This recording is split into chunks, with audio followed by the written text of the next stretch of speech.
Week 11 must stash. These players give you the advantage by beating the waiver wire. But before I get into these players, welcome to the playlist. Thank you for kicking it. I am Jimsy, and this is Fantasy on Repeat. And this is very important too now because the trade deadline for the fantasy football universe is coming to an end. So now you need to rely on picking up certain players and beating the waiver wire. And this is how it starts. So let's jump right into it. I'm going to give you some players that you should stash and look into. And the first player I'm going to talk about is going to be Michael Wilson. His target share has been spiking. Wide receiver 2 upside has been unlocked. And the Cardinals have been hurting, man. The receivers are down. The depth is thin. Michael Wilson is going to step up. Marvin Harrison Jr. out for week 11. Apparently, he had to get his appendix out, so he's going to be recovering from that. And Zay Jones, season is over. Week 10, torn Achilles has been confirmed. This is going to open up more targets for Wilson, and it's going to become that top guy. The workload is going to jump. The target share is going to rise. If you want to talk about his last heavy target game, he had 7 catches on 7 targets, giving you 26.6 fantasy points scored. That was a season high performance. And this year, his average is at 10.5 yards per catch. That's 6.1 yards per target. But the volume changes everything. Harrison's going to free up 6.9 targets. Nice. And now that's going to be available for Wilson. Please don't give it all to Trey McBride. So that's just a potential target spike. That's huge upside there. It's going to be a favorable matchup too. The Niners defense allowed 22.4 wide receiver points. That's the 3rd most since week 5. The explosive potential has been unlocked, man. He used to be a fringe wide receiver 4. Now he's kind of like a wide receiver 2, wide receiver 3 potential. So you should stash him now before he pops off and before your league mates and your homes are like, hey, this is something here, man. This is a potential wide receiver 1 out of nowhere. And my next mustache player is going to be Brock Purdy, man. The starting QB is going to return.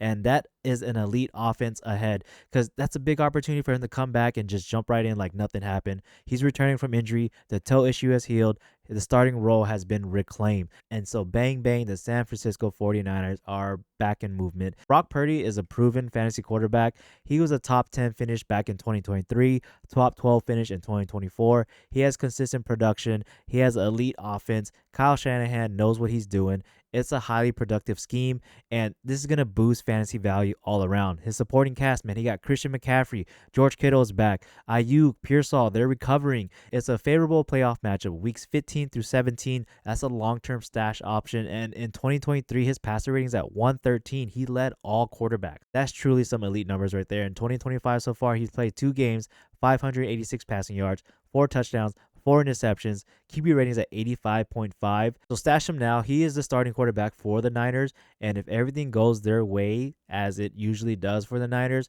this can pay off very well. And the next mustache player is going to be Tyler Lockett, man. The Raiders passing weapon. He had an immediate fantasy boost. The opportunity came knocking. He came right through. It's a new team, a new role, and he signed with the Raiders, and he became the immediate starter in the slot. So his target share is going to rise. He got reunited with Pete Carroll, Geno Smith. Familiar faces going to help production. He does have a favorable matchup coming up against the Cowboys. We talk about them all the time on this channel. You attack this defense. They have been very generous to wide receivers in yards, catches, touchdowns, you name it. Raiders are going to pass. The Cowboys' run defense has been stepping up just a little bit. So that means high volume passing more than likely. The targets will increase. And in week 10, you had a quick glimpse. He had 5 catches on 6 targets that were thrown. That was 44 yards gain. And that was the 2nd most routes run, and there's only 2nd game with the Raiders. And so you know that his usage is going to rise. And in 2020, he had 100 receptions, 10 targets scored, and that it just shows his elite potential is still going to exist. And if you don't know how Tyler Lockett plays, man, he's very smart. He takes care of his body. He catches the ball. He lies down. He doesn't get hit. So it's longevity here. So Tyler Lockett, man, he's a starter now. Stash him before he really pops off and becomes a viable fantasy option. You're going to need these players down the stretch. Tyler Lockett, man. And my next mustache player is going to be Malik Washington. This slot role is opened up just for him. He's a versatile scoring threat. This is going to be huge for him to step up and just kind of show out. Now, especially now with the elevated roles arising. Tyreek Hill is out, the season-ending injury.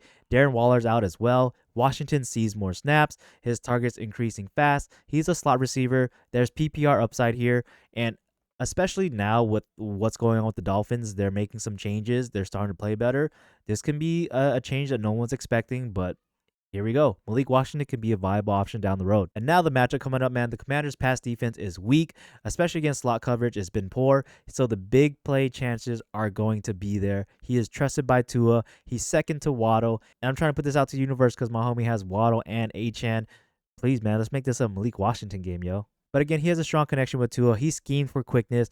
The versatile skill set is going to shine, and he even gets design runs included with that. So he has multiple touch scoring opportunities. He's like a Ozempic Debo he's like a Ozempic Debo out there. That's what the potential is. He's like a Debo light. And week 10, although it was nothing amazing, he had 2 catches, 3 targets, 9 yards gained, and 1 touchdown scored. And in week 9, he had 3 catches, 3 targets for 48 yards.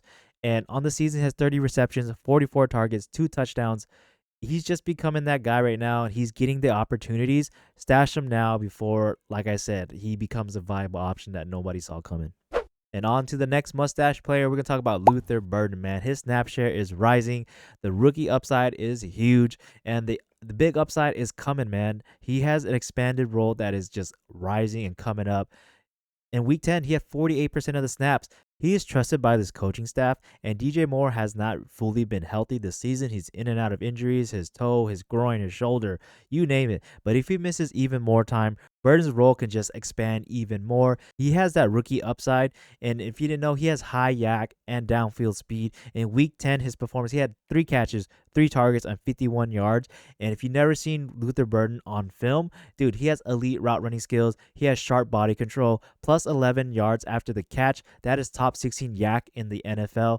In week 3, going against the Cowboys, you always attack that defense. He had 101 yards, 1 touchdown scored, and the ceiling shows that he can do big things. And so far this season, he has 16 catches, 22 targets, 222 yards, 1 touchdown. And for Luther Burden, man, he's been waiting in line to pop off. He's been wanting this moment for a while, and now it's his chance to shine. So you want to jump on it before your homies do. Luther Burden, man, he's been a stash. He's been not a stash. You got to, look into the future and see the potential here. All right, now to the last mustache dude. We're going to talk about Jayden Reed. His healthy return is imminent, and this Packers offense needs a revival. He's returning from injury. He had a broken collarbone that's healed. He has a Jones fracture that's repaired. He's eligible for IR return, and this Packers offense is struggling, man. They only scored 20 points in the last 2 games, and Reed's playmaking is definitely missed. He elevates this stagnant offense, and his slot receiver dynamic is just, it generates explosive plays, and he's a security blanket for Love. And now that Tucker Kraft is out, Jordan Love's going to need that security blanket again.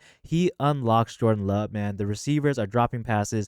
Reed creates separation. He wins contested catches. He has crucial slot production, and he has speed, crisp routes, big play potential, and it adds a dimension to this offense. And if you don't remember too, his established production exists. His explosive potential has been shown. He can score a touchdown anywhere on the field, and that Jordan Love connection is very strong.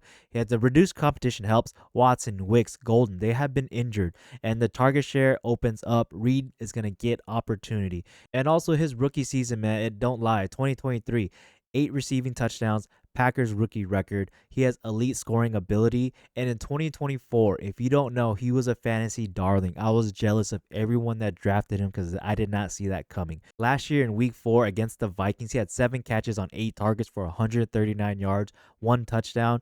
And in the final 8 games, he had 19 receptions for 237 yards and 1 touchdown, 9 carries for 53 yards. He can just do it all. And in 2025, his limited stats, in week 1, he had 3 catches, 5 targets, 45 yards, and 1 touchdown. So again, with Jayden Reed coming back, you got to stash him now before your homies jump on this, because this can be a league winner down the road. We've been waiting for that wide receiver 1 to pop off for the Packers, and it has not happened. But we've seen Jayden Reed do amazing things, so don't sleep on him, man. And speaking of sleep, I got my sneaky sleepers coming out next. Don't forget, check that out at the end of this video. But don't forget as well, like, comment, subscribe, come chop it up, and come kick it with the playlist. We're doing our thing. We're trying to, just hang out and vibe out. But until next time, man, Fantasy on Repeat, Jimsy is out. Peace.